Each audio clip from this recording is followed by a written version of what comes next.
start dating someone and everything is going a little too well. So well that you start worrying for no reason whatsoever. No one could be that perfect. And even if they were, then there's no way they would look twice at you. The only logical explanation is that they aren't as perfect as they pretend to be, which leaves you playing detective, trying to figure out this catch that you've made. Maybe all those little quirks that you find adorable now are going to drive you crazy in a few months. Maybe she has a dark secret. Hard drugs, or hating dogs, or that one time she killed a man with a stiletto heel in a fit of passionate rage. There's an easy solution if you want to find out who someone really is. Just take an insanely long road trip with them. If you're still together by the end, well, it was definitely meant to be. My girlfriend, Emily, thought that it was a good idea to drive 1,000 miles together across the country after we've only been dating for 2 months. We're both pretty busy with work and don't get much time together, so naturally being locked in a prison cell on wheels for 2 days was going to be an improvement. The first 100 miles, so far so good. Holding hands, singing to the radio together, uncontrollable laughter when she found out that I knew all the words to Skater Boy. Sue Me. It's a catchy song.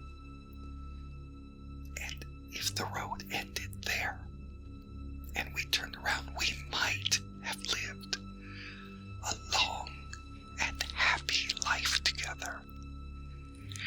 It was when we passed the Hitchhiker that everything began to fall apart. Let's give him a ride, Emily said, squeezing my hand. We'll be on this road forever anyway. We don't even know where he's going, I told her. He's probably going to rob us and steal our car. Which is true of everyone you don't know. And most of the people you do, as far as I'm concerned. The Hitchhiker's pressed suit didn't reassure me either. That just meant he had successfully robbed someone before, which actually made him even more dangerous. The man didn't even have a sign or anything. He was just sitting by the freeway ramp, spastically waving his thumb like he was guiding an airplane to land. It was my turn to drive, though, and I sailed right past. Emily and I started bickering after that. She thought that I wasn't compassionate, and I thought she was reckless. It took about 10 minutes before she finally dropped it, although it wasn't because she had conceded. Hey, look, there's another one.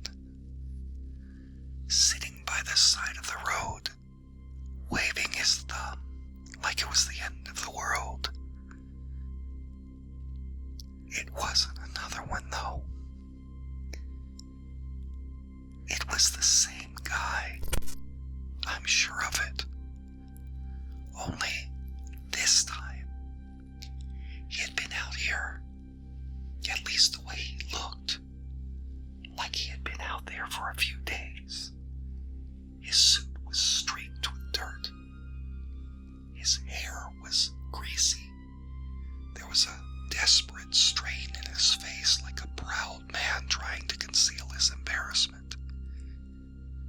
wasn't just my imagination either.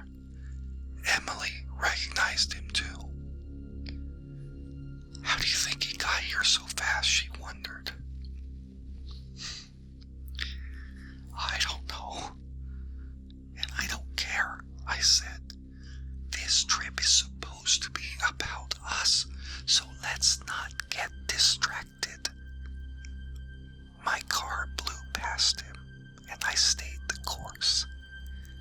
We argued again, and when we agreed to drop it, the argument just slithered into new topics. She hated my music. I hated how judgmental she was.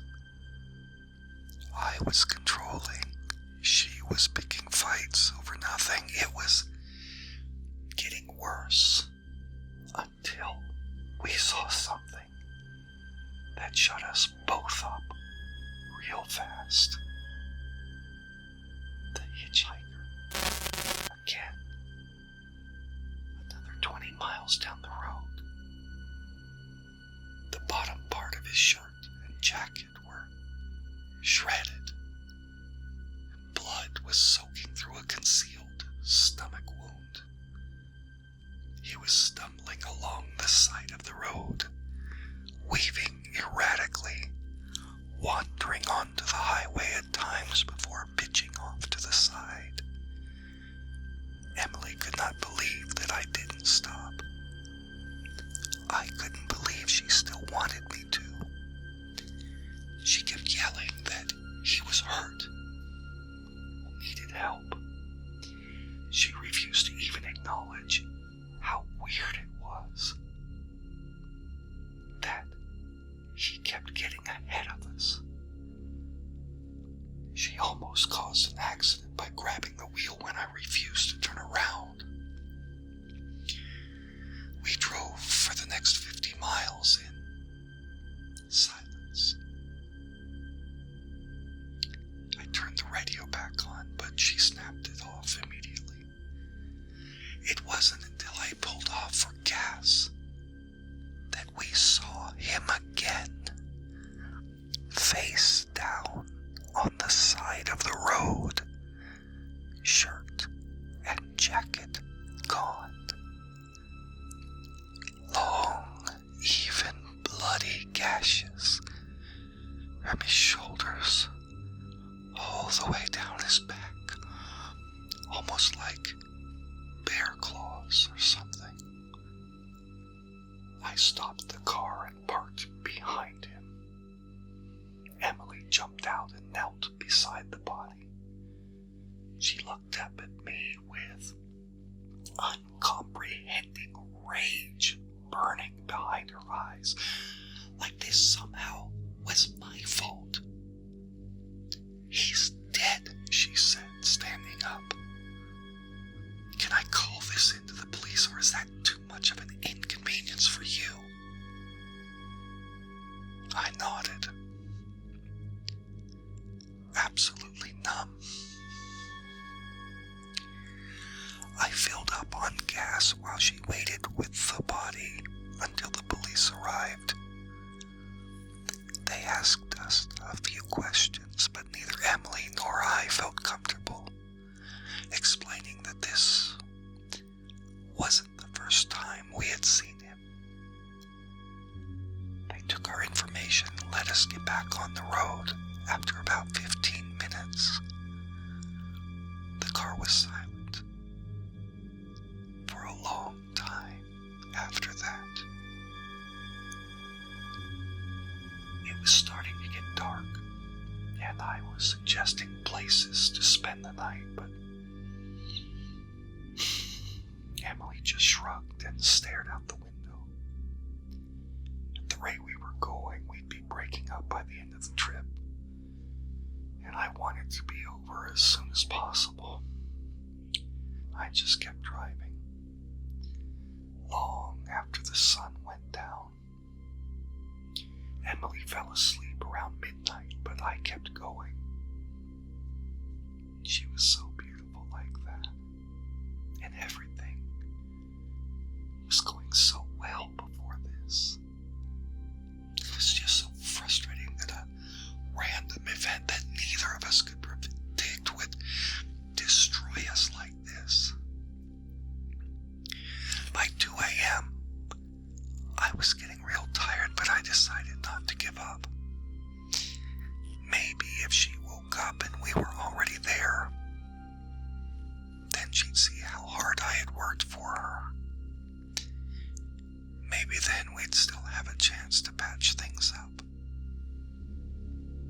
I caressed her hand.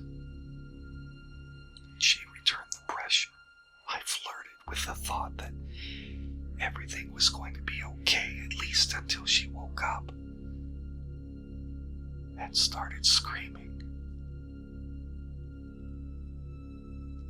There wasn't any safe shoulder to get off the highway, so I had no choice but to keep going. She shut up quick enough, but it was still about 10 seconds of hysterical breathing before she could explain what was going on behind you in the back seat. I glanced backward, then at the road, then behind me again. The hitchhiker was in the back seat, naked, filthy, covered with black blood and old wounds. His elbows rested on his knees as he leaned toward us, evidently still alive as he cocked his head to regard me curiously. "Get off the road!" Emily started screaming again. I can't get him out. Did you go back? What's he doing here? I don't know. Open the door or something. I slowed down gradually and put my flashers on to warn the car behind me. The hitchhiker reached around behind Emily and grabbed her by the throat. I slammed my fist into his arm and felt something give way under the soft rod.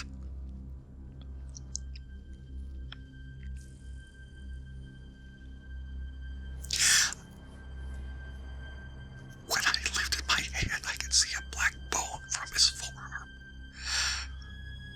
protruding straight through the skin. He didn't seem bothered. She was crying as the dirty fingers dug into her throat, sinking it like it was made of dough. She was thrashing so hard that one of her flailing fists smashed right through the window. I managed to stop safely, but there was nothing I could do to break the indomitable grip around her neck. I jumped out and ran to the back seat with the hitchhiker.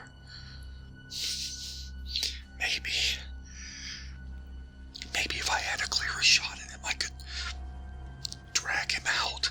I flung open the door and lunged inside, falling face first into an empty seat.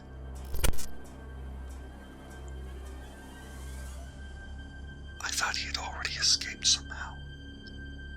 Ripped open the side passenger door. Emily was gone too. If it wasn't for the blood and the broken window, I would have thought I had gone completely insane. I spent the next hour searching the surrounding area with my flashlight. I considered calling the police, but I realized that if I wasn't already a suspect after that first body was found, then I'd definitely be one now that I was soaked in the blood of my girlfriend. And she was the one who was gone. All I could do was get back on the road, drive home, never tell another soul what had happened. And that was my plan. It was a good plan. No, it wasn't. It was all I had. And I would have done it too, if I hadn't just passed Emily standing by the side of the road. Clean, healthy, waving her thumb enthusiastically in the air. That was a few miles back. But I stopped to write this because I don't know what to do from here. If I see her again, do I pick her up? Or do I just keep driving and hope for the best.